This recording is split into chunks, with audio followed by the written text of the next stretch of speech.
लेकिन जो जेन्युइन है 2 ही सेंसर है, ठीक है, इंडोर में। अब आउटडोर में कितने सेंसर हुए? 3 सेंसर हुए। कितने सेंसर हुए? 3। पहला एक कंडेंसर कॉइल कहाँ?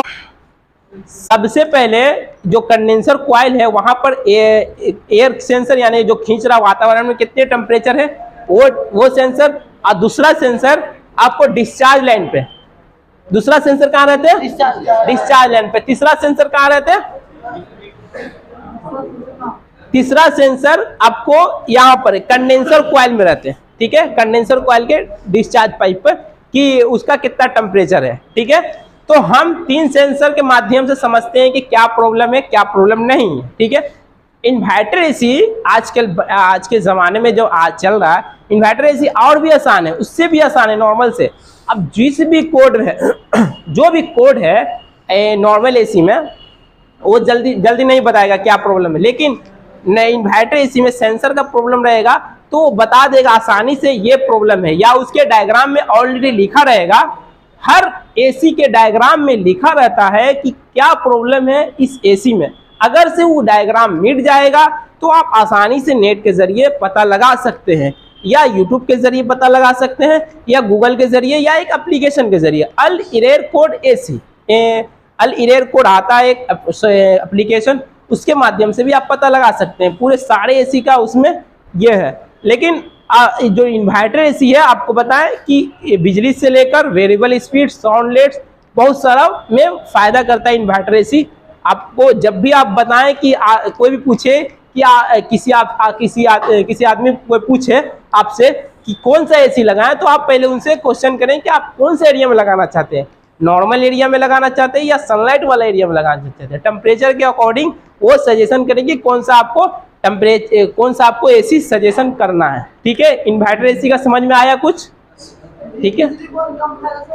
हाँ, बिजली वेरिएबल स्पीड, जाहिर सी बात है इन्वर्टर एसी जब वेरिएबल स्पीड चलेगा तो उसी के मान लेते हैं, जब ये कितने वोल्ट पे उठाता है, इन्वर्टर एसी कितने वोल्ट पे उठाएगा, शुरू में कितना एम्पियर लेगा, 1 एम्पियर से उठाता है, ठीक है। 1 एम्पियर से जाएगा, ये 6-7 तक जाएगा इन्वर्टर एसी। अब ये जब टेम्परेचर मेंटेन हो जाएगा तो ये सीधा कितने वाट पे आ जाएगा, यानी कितने एम्पियर पे आ जाएगा, वो एम्पियर पे आ जाएगा, 2-3-1 एम्पियर पे आ जाएगा। जब वो टेम्परेचर के अनुसार जब वो ये कर लेगा तो रूम का, तो जाहिर सी बात है इन्वर्टर एसी वोल्टेज बहुत कम खाएगा, ना के बराबर खाएगा।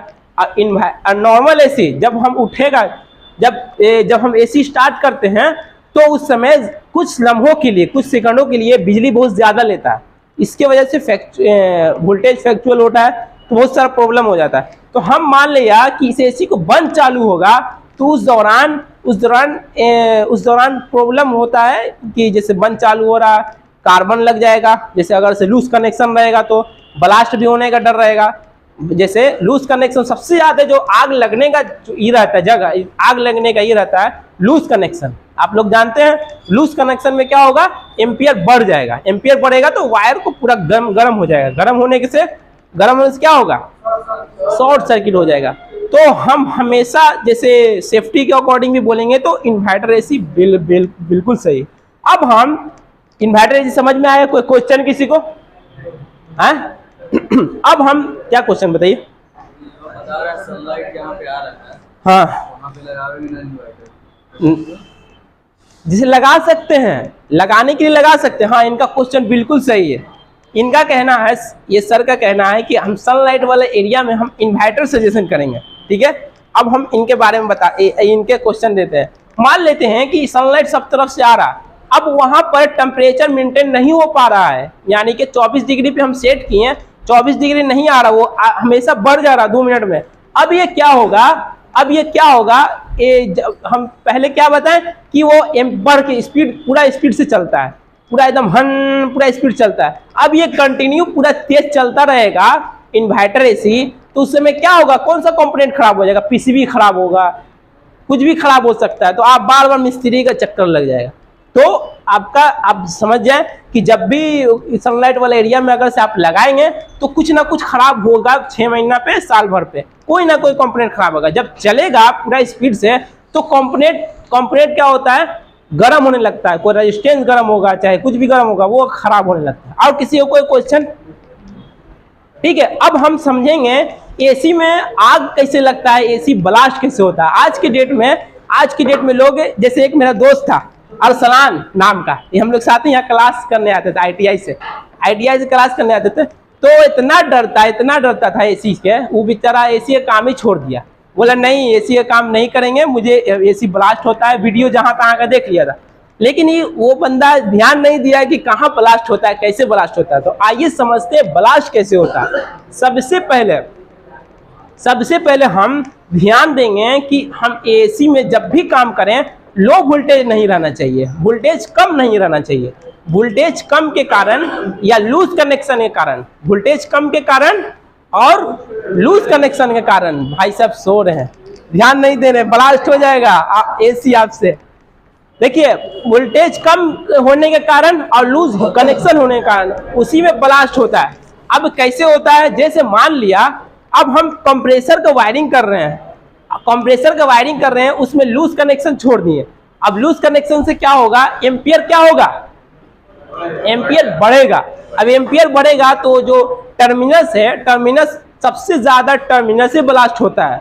एसी में सबसे ज्यादा टर्मिनल ब्लास्ट होता है, या तो पीसीबी में कहीं लूज कनेक्शन होगा, तो लूज कनेक्शन से वो पीसीबी खराब होने का अंदेशा है, या पीसीबी खराब हो सकता है।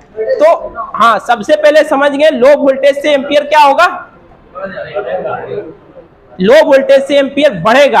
हाई वोल्टेज से मान लिया 250 से प्लस 270 वोल्टेज रहेगा, तो एम्पियर क्या होगा, घटेगा। अब एम्पियर अगर से ज्यादा वोल्टेज आएगा तो कुछ कंपोनेंट खराब होने का चांस है। ठीक है, तो ज्यादा वोल्टेज भी नहीं चाहिए और नहीं कम वोल्टेज चाहिए, एक्यूरेट जो 220 है। अपने बिहार में सबसे ज्यादा वोल्टेज का प्रॉब्लम होता है। ठीक है, तो हम लोग यहाँ पर स्टेबलाइजर का उपयोग करते हैं। अब बाकी मुंबई में हम थे, मुंबई में काम सीखे, तो मुंबई में स्टेबलाइजर का तो नामो जिक्र नहीं। जब हम बिहार में आए तो देख के हम चौंक गए, यहाँ तो स्टेबलाइजर भी लगाया जाता है। ठीक है, तो हम हमेशा वोल्टेज चेक करें। अब हम और दूसरा कारण क्या होता है ये होने का, ब्लास्ट होने का, जब भी एसी ऑन करें, ऑन करने से पहले अगर से लगता है आपको कि इस एसी में काम हुआ है, तो हमेशा इसका प्रेशर चेक करें। अगर से इसका प्रेशर नाइट्रोजन, इसका प्रेशर अगर से हम चेक करेंगे, मान लिया 150 प्रेशर है, अब हम कैसे पहचानेंगे कि इसमें कौन सा प्रेशर है, कैसे पहचानेंगे जी, आप बताइए। मान लेते हैं इस एसी में हम गए चेक करने के लिए, ठीक है, हम इसमें कैसे जाने कि नाइट्रोजन प्रेशर है या रिफ्रिजरेंट है, कौन बताएगा, हाथ उठाएं। हम ही भूख रहे हैं, इन लोग से पूछते हैं क्या है।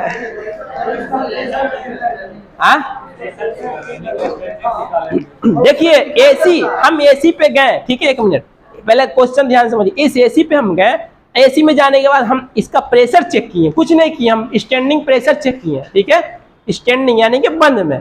हम इसको कैसे पहचाने, 150 प्रेशर है, 150 प्रेशर है, ठीक है, 150 स्टैंडिंग प्रेशर R22 का 150 रहता है। ठीक है, हम इसको कैसे पहचाने कि रिफ्रिजरेंट है या अन्य कोई प्रेशर है, कैसे पहचानेंगे जी बताइए। मशीन चालू नहीं है, चलिए अब हम बताते हैं, वही बोलते हैं, ध्यान दीजिएगा, लम्हा एक एक पॉइंट थोड़ा सीखिएगा तो आगे काम आएगा। ठीक है, हम इस मशीन पे गए, हम चेक करने स्टैंडिंग प्रेशर यानी कि बंद में हम एसी चेक किए। अब इसमें कौन सा प्रेशर है आइए समझते हैं अच्छे से। अब हम इस एसी में गए, जाने के बाद हम हाई साइड गेज की मदद से हम प्रेशर चेक किए, उसमें आया 150 प्रेशर। अब 150 प्रेशर में हम हल्का सा उड़ाएंगे, ठीक है, हल्का उड़ाएंगे तो हम दो चीज से पकड़ेंगे, पहला कि प्रेशर निकलेगा और दूसरा रिफ्रिजरेंट निकलेगा। रिफ्रिजरेंट यानी कि उसका लिक्विड निकलेगा। अब लिक्विड निकलेगा तो वहीं पर कांटा आ जाएगा, कितना किस पर आ जाएगा, 150 रुपये आ जाएगा। अगर से वो कांटा घट गया तो हम समझेंगे कि अन्य कोई प्रेशर है या नाइट्रोजन है, समझ गए। अब कोई अन्य प्रेशर हो, अन्य प्रेशर, कोई मिस्त्री गया, अब मिस्त्री प्रेशर डाल के चला गया, चला जाने के बाद अब हम एसी चालू कर दी, उस समय इतना जोर से ब्लास्ट होगा एसी, इतना जोर से कि आप यूट्यूब पर देखे होंगे कि कैसे इतना ब्लास्ट होता है। तो हमेशा अन्य कोई प्रेशर, कंप्रेसर का काम क्या है, 4 गुना प्रेशर को बढ़ाना। कंप्रेसर का काम क्या है, 4 गुना। अब नाइट्रोजन का प्रेशर इतना ज्यादा है, ज्यादा है उसका हम प्रेशर बढ़ा देंगे तो ब्लास्ट ही नहीं होगा। सबसे खतरनाक ब्लास्ट, अन्य कोई प्रेशर डाला गया, अब हम उस एसी में चालू कर दिए, उसी से क्या होगा, अन्य कोई प्रेशर रहेगा, हम चालू कर दिए तो क्या होगा, ब्लास्ट हो जाएगा। ठीक है, अब कुछ और कुछ समझना है, और कुछ समझना है क्या? साफ कैसे करेंगे?